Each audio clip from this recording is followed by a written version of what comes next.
So the first thing I want to do is I'm just going to work through the adjustments, right? So the first adjustment you see here, it tells you selling prices are determined by using a markup of 40% on cost. Now, the next one, they say there were trade discounts allowed. Now, I just need you to understand this. We all know your selling price times 100 over 140 gives you the cost price, and the cost price you just swap to give you the sales.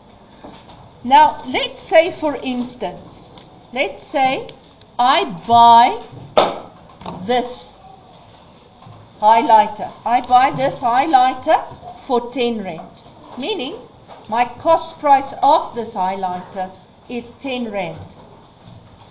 Does it matter what I sell it for?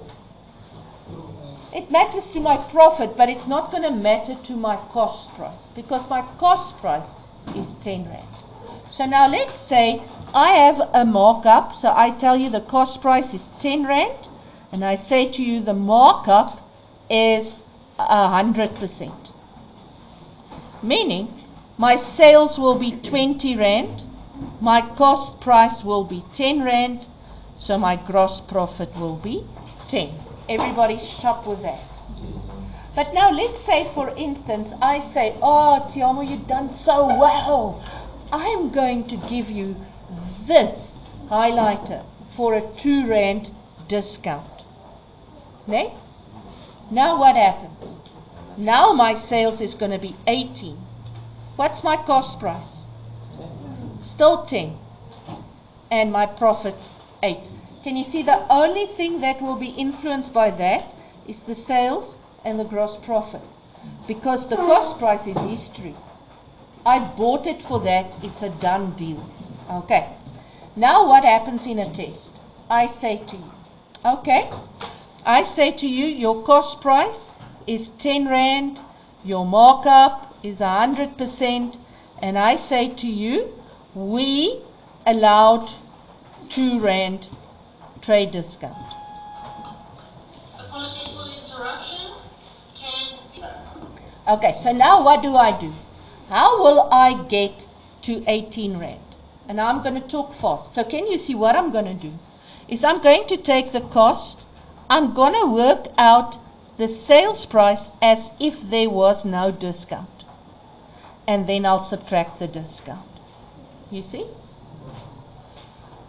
If I tell you, scenario 2, I say to you, my selling price is 18 rand after 2 rand discount.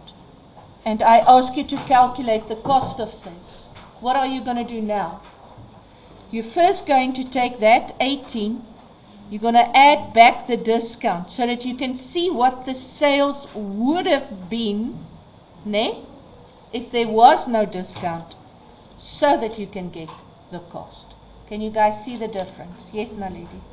Okay, so the 200 comes from, remember, you always say 100%, ne, the cost price is 100, plus 100 markup gives me 200. So this isn't rands, this is actually percentages. You shop. Any other questions? Oh, the top one is what you got the unknown. Yeah, so it's UK. So let's go to the next one.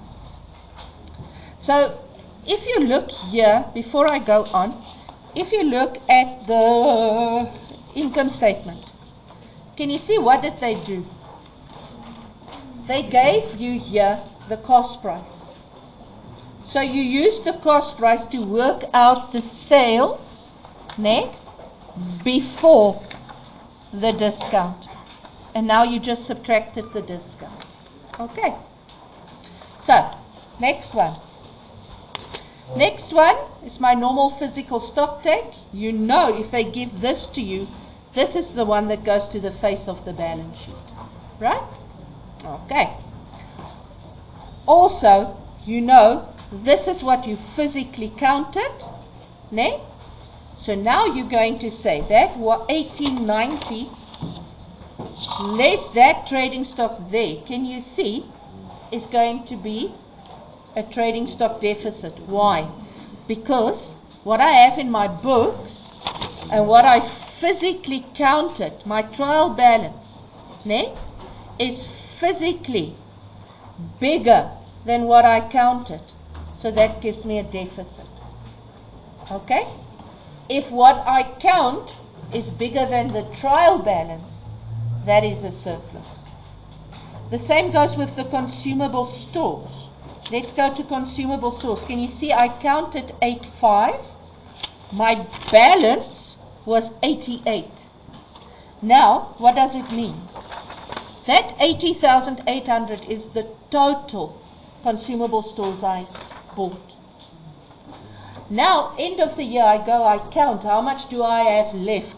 Can you see that 85 is the unused? It's the ones I have left over. I'm keeping it to use it next year. Now, if I subtract that, it means that that 72 is what I used. Okay, and what I use is my expense. Okay, you guys shop. Okay, next one. Next one, they tell me rent for 2 months are still receivable. Now remember, if they say receivable or payable, then it means it's accrued. So I'm going to add it to my balance. Why is that? Because I want to show my true income or expense. So far for this income, I received money, but not everything. So I still need to add what I earned this year. Does that make sense? Let me give you an example. I'm renting out this classroom, 100 Rand a month. Now I tell you, how much is my income for the year? 1,002. 100 Rand for 12 months. I earned in this financial year 1,200. Earned 1,200. So now if I tell you, oh, I only got 1,000, then it means I still need to get 200. But that 200, I already rented out the space. I'm earning that money. Okay. So now let's quickly think. We still need 2 months, meaning how many months did I get? 10. So if I go to the trial balance, that rent income is for 10 months. So if I divide it by 10, I can see my rent for the month is 36820. Okay? But how many months is receivable? 2 months. So if you go to your income statement, you'll see they added 73, which is times 2. Okay, you guys shop. Katlego, shop. Next one. I'm not going to go here. Okay, they say here advertising includes a yearly contract. What? How many months in a year? 12. Of 60,000. So how much was it per month? 60,000 divided 12? 5,000 a month. They said we paid it the 1st of June. When does my year end? Let's go look at my trial balance. February. So 29 February. Okay. Now let's quickly look. How many months is that? June, July, August, September, October, November, December, January, February. 9 months. How many months did we pay? 12.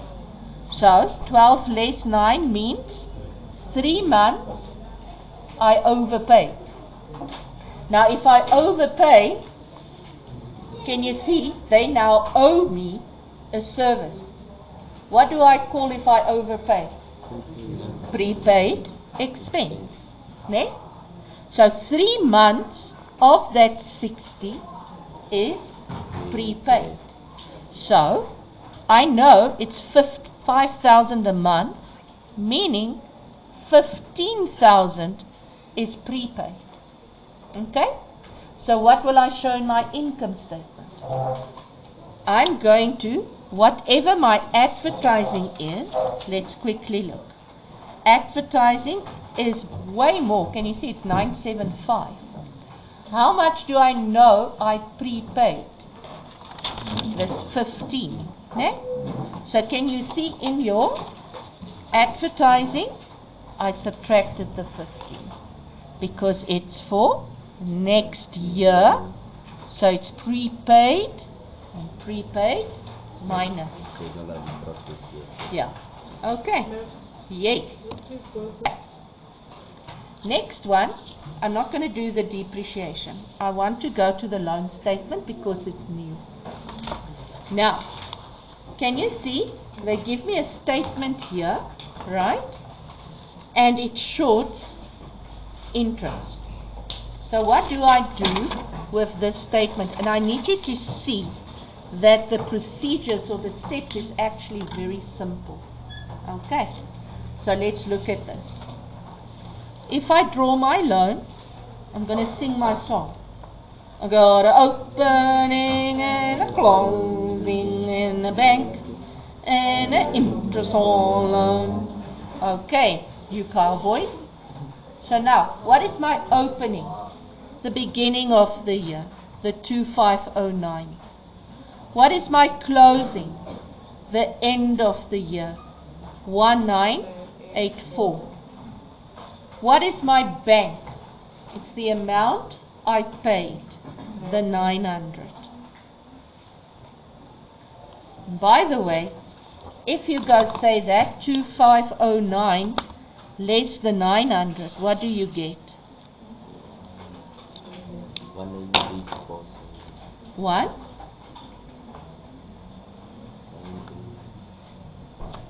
Isn't it 1609? Ne? And if you go to your financial, your trial balance, can you see? This is your balance for your loan. Because remember, you were doing your books. You know what's the opening balance, and you know what you pay every month. Okay? You only know your closing balance and your interest when you get your statement. In other words, this little guy. Okay? So now, what can I do? I can calculate my interest. How do I do that? 900 plus 19 gives me. Okay, and I must know this side equals this side. So 2884 less 2509 gives me. And can you see that's exactly what we got there? And can you see you can't just go and do this on your question paper because I'm not looking at your question paper. You have to show me this calculation because let's say you have 1 0 not enough. Then that answer is wrong. Then you lose 4 marks because it's 1, 2, 3, 4 marks. Have to show me. Do the T. Somewhere here. The loan. Somewhere there quickly. Okay. You guys sharp. Now, if I have asked you, yes.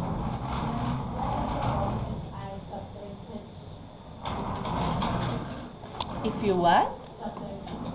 If I were to ask you to do the face of the balance sheet, your balance sheet will have non-current liabilities, loan, current liabilities, short-term loan. Okay. Now, your loan, you always take the closing balance less the short-term loan, which by the way is the one that you're going to take here. So they will be the same. So what's the closing balance? If I look at this loan, the closing balance is 19,840,000. What is the short-term loan? Now, the short-term loan, they will either give it to me They will say, next financial year we pay back 12,000 rand. Okay? Or you need to calculate it. And how can you calculate it? There's two ways. You take the opening less the closing. Or you take the bank less the interest. So let's see. If I take the opening less the closing, what do you get?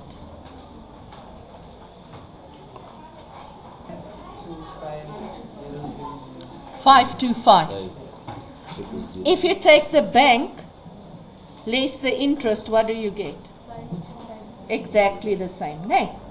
Okay. So now when I go here, I'm going to subtract 525, and I'm immediately going to put it with the short-term loan. And then here, I'll work out this sum, and I block and top. Question.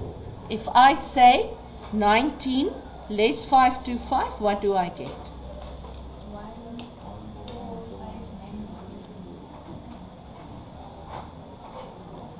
Okay? And then I top it. I don't know if it's right. If it's not right, it's fine. I just want to show the block and top. You sharp now? Anybody else with a question? The balance sheet. I just quickly want to show you the loan statement. Can you see there? So if I go to the loan statement, what will be my non-current liability for loan? How will I calculate it? Balance. That final balance less the short-term loan. Ne. So what is the short-term loan? The interest. The opening minus the closing. What's the first option? Remember I said there's two ways they can ask it. Opening minus the They either give it to you by words, or if they don't give it to you, you do the opening less closing or bank less interest. Now let's quickly look here. What is this sentence telling you?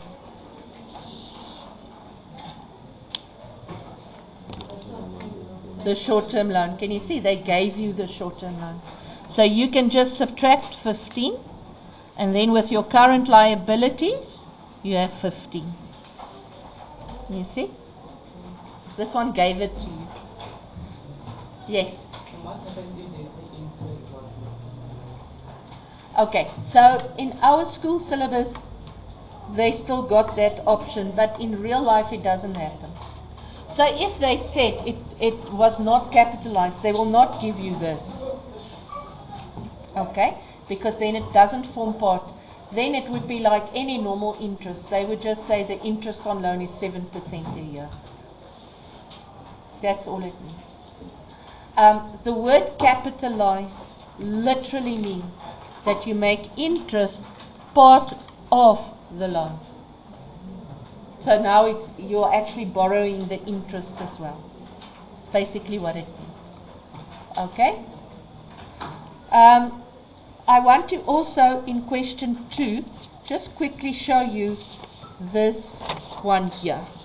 Can you see your stock on hand has got an adjustment here that says trading stock was sold to Viljoen for 1080. Cost price 940. Remember, with stock you always work with the cost price. All the necessary documentation was completed and recorded. The goods had been collected, not been collected. Meaning it's still lying there. So when we went and we did the physical stock take, can you see we counted the stock that she didn't come to fetch? Okay? Now look at this. 39,101.